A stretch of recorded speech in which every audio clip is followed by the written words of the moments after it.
Samsung জে2 একটি phone আমার হাতে দেখতে পাচ্ছেন, এফআরপি লাগানো অবস্থায় রয়েছে। তো কম্পিউটার ছাড়াই এই ওল্ড ফোনগুলো 100% বাইপাস করা যায়, কিন্তু আজকে আমি আপনাদের দেখাবো কম্পিউটার দিয়ে কিভাবে এই ফোনগুলো খুব সহজেই আনলক করবেন, তাও ফ্রি একটি টুলস দিয়ে। তো বাইপাস করতে গেলে আসলে অনেকটা সময় নষ্ট হয়, আর এভাবে কাজ করলে আপনি খুব সহজেই 5 মিনিটের ভেতরেই ফোনটা আনলক করে নিতে পারবেন, তাও সম্পূর্ণ ফ্রি টুলস দিয়ে।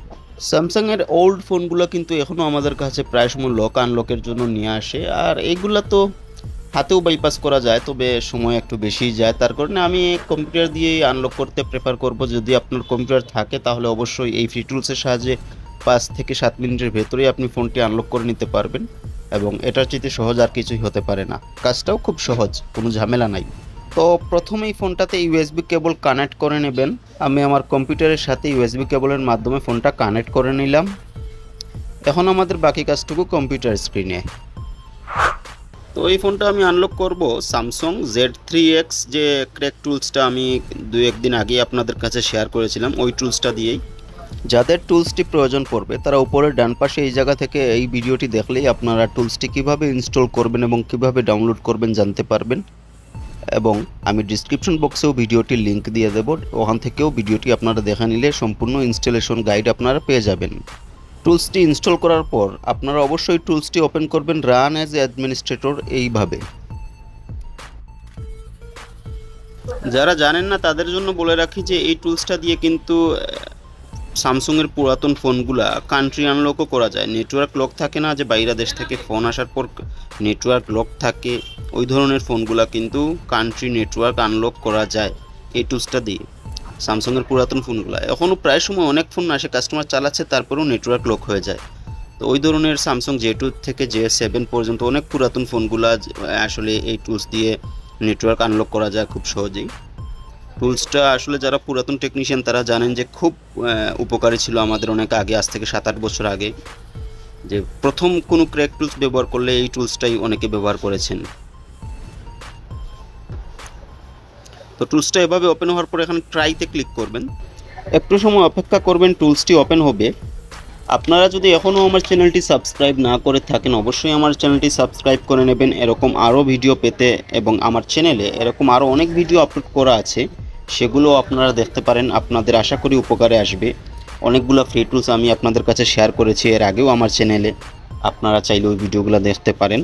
এবং পাশে থাকা বেল আইকনটিও প্রেস করে নেবেন, যাতে আমি নতুন কোনো ভিডিও আপলোড করা মাত্রই সেটা আপনার কাছে পৌঁছায়। টুলসটা কিন্তু আমাদের সামনে ওপেন হচ্ছে, একটু সময় নিয়ে ওপেন হয়, আসলে আপনারা অপেক্ষা করবেন, টুলসটি ওপেন হতে অনেক সময় একটু লেট হতে পারে। তো দেখুন টুলসটি ওপেন হলে ঠিক এভাবে ইন্টারফেস আসবে আপনাদের সামনে। তো উপরে সার্চ বক্সে আমরা ফোনটির মডেল লিখে সার্চ করব, তখন টুলসটি আমাদের ফোনের মডেলটি দেখিয়ে দেবে। তো এই ফোনটা যে আসলে কী ফোন আমি নিজেও জানি না, এই ফোনটার মডেল কি। আমি মাই কম্পিউটারে গিয়ে প্রপার্টিজে চেক করে নেব যে ফোনটার কী মডেলের। তো J2-র মধ্যেও আসলে কয়েকটা ফোন আছে, যেগুলোর মধ্যে J210, J200H, J200F, তো 3G 4G ওইগুলো একটা সমস্যা আছে।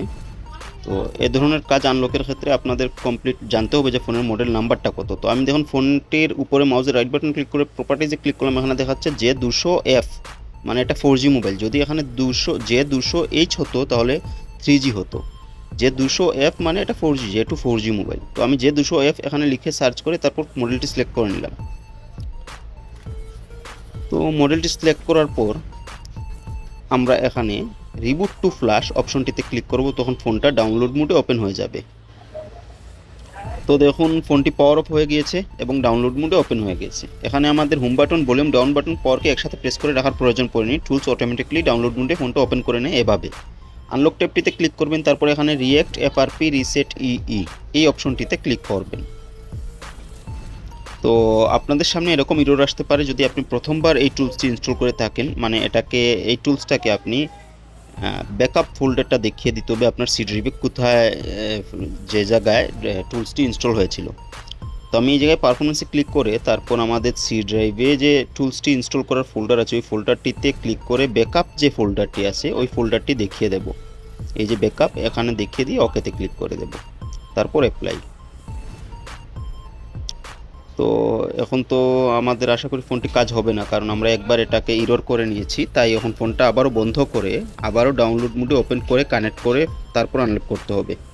আমাদের ফোনটাকে বন্ধ করে আবারও ডাউনলোড মোডে ওপেন করতে হবে, তখন টুলসটা কাজ করবে। কারণ ডাউনলোড মোডে একবার যদি ইরর চলে আসে তাহলে আবার প্রথম থেকে ডাউনলোড মোডে ওপেন করলে তখন কাজ করে। তো এর জন্য আমি ব্যাটারি খুলে লাগিয়ে নিলাম, তারপর ভলিউম ডাউন, পাওয়ারকে এবং হোম বাটন একসাথে প্রেস করে রাখবো, তারপর ভলিউম আপ বাটন প্রেস করে কন্টিনিউ করে নেব। তো ডাউনলোড মোড ওপেন হয়ে গেলে এখন আমরা ইউএসবি কেবলটা ফোনে কানেক্ট করব, তারপর আমরা আনলক ট্যাবটিতে ক্লিক করব।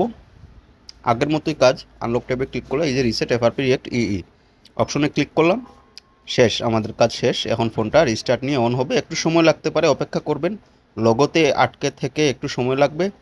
যখন অন হবে ফোনটা তখন আপনারা ফোনটা সেটিংস থেকে রিসেট করে দেবেন। কারণ কি জানেন, এভাবে আনলক করার কারণে কিছু কিছু ফোনে ফোন মেমোরি ওভারলোড হয়ে যায়, ফোন মেমোরিতে কিছু জায়গা অটোমেটিকলি জুড়ে বসে থাকে, কি রাখা থাকে ফোনে আপনি খুঁজেই পাবেন না, কিন্তু ফোন মেমোরি লোড হয়ে যায়।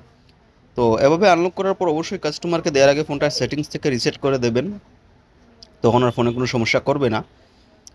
কাস্টমারকে সুবিধা দেয় আপনাদের কাজ, আপনি সবসময় চেষ্টা করবেন যে আপনি ভালো কাজটাই কাস্টমারকে করে দেওয়ার। ধন্যবাদ, ভালো থাকবেন, আরও অন্য কোনো ভিডিওতে দেখা হবে আগামীতে।